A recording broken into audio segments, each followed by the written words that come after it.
efectivamente, en horas de la tarde de ayer se definió el estado de asamblea permanente y la disposición de la nota de la dirección reclamando su accionar frente a una situación que nosotros consideramos de violencia institucional.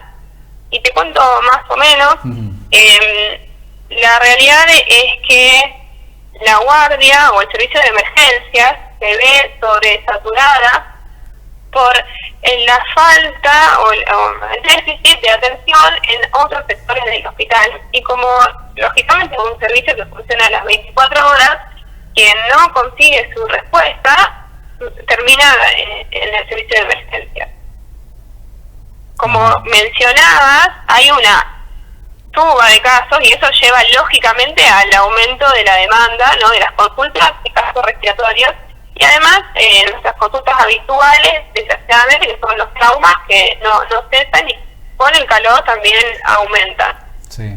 Frente a esto se da la situación que el día de ayer yo termino quedándome sola en la guardia porque mi compañera sale a ejercer su derecho de lactancia materna y me veo sobrecargada, o sea, no sin poder dar la atención a todos los pacientes. Lógicamente, frente a eso, uno prioriza los códigos amarillos y rojos, que son los que ingresan por ambulancia, por ejemplo, digamos, el triage. Y eso deja descubierto la consulta de los códigos verdes, que nosotros le llamamos.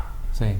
Inevitablemente eso genera tensión, va pasando el tiempo y la gente levanta presión y se genera una situación de violencia dentro del equipo de salud que termina con una publicación que informa mis datos y horarios laborales y con una acusación directa de que yo no quiero atender a los pacientes o no quiero dar informes. Más o menos, para no hacerlo muy largo, el punto es que este hecho es muy grave porque en realidad es una situación de violencia institucional por la desidia de la dirección ejecutiva, que está totalmente al tanto de lo que está pasando y lejos de resolver el conflicto, genera o profundiza la inequidad, porque los sectores que no funcionan porque el recurso humano cumple una carga horaria irrisoria, ¿no?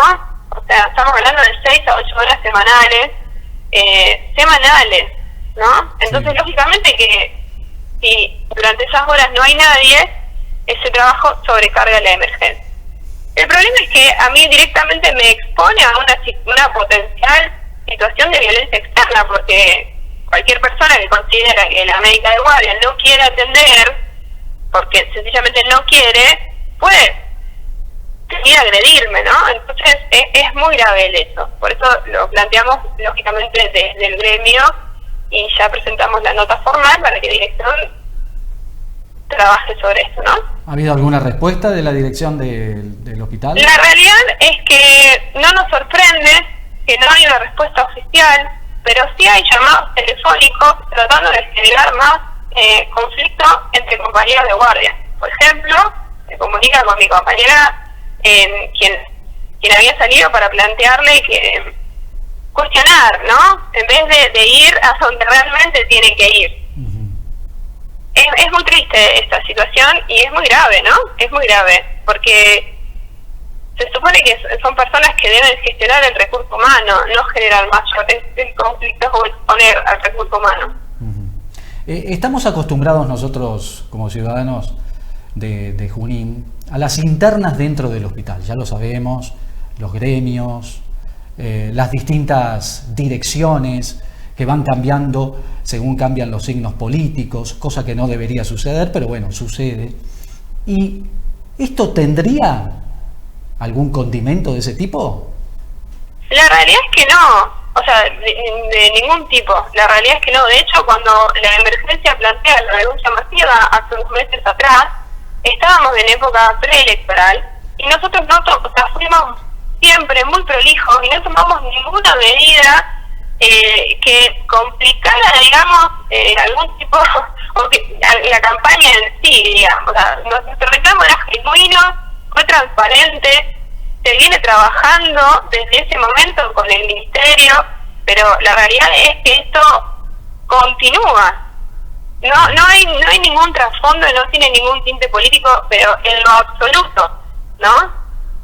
Está a las claras que la situación sí, o sea, es la misma. O sea, yo me vuelvo a encontrar sola, expuesta a una situación de violencia institucional, sí, con una sala de espera enojada por la falta de atención y con una compañera hospitalaria que me responsabiliza a mí por la falta de atención de los pacientes, ¿no? Me parece que es más que claro lo que está pasando y se aleja totalmente de una intencionalidad política. Doctora, independientemente de su caso particular, ¿esto se viene reiterando? ¿La falta de médicos en la guardia, la saturación del trabajo? La realidad es que en el servicio de emergencias, cuando empezamos este reclamo, tuvimos la suerte de que se nos permitiera ser un médico más, pero como las condiciones laborales son bastante complejas, no es fácil cumplir, ¿no? O sea, no es fácil conseguir médicos que quieran sumarse al equipo. Claro. Y por otro lado, todo el recurso humano que ingresó para reforzar la pandemia realmente se distribuyó de una forma muy inequitativa, ¿no? Lo que te decía antes, son compañeros que trabajan 6 a 8 horas semanales en simultáneo, o sea, por momentos hay 3 médicos haciendo la misma tarea y después el resto de la jornada no hay nadie. Entonces queda la torre de internación descubierta. La realidad es que durante muchas horas los pacientes que están internados no son evaluados por ningún médico y si hay alguna complicación llaman a la emergencia. Eso es una realidad y la gente tiene que saberlo. El paciente es visto por los médicos que están, obviamente que cumplen su jornada durante la mañana, pero de la tarde y durante la noche debería haber personal y no hay. Los consultorios de demanda espontánea no alcanzan a cubrir la demanda de la comunidad. No hay consultorio programado prácticamente de clínica médica. Eso es una realidad. Y el recurso humano está, solamente que la dirección ejecutiva no puede gestionarlo.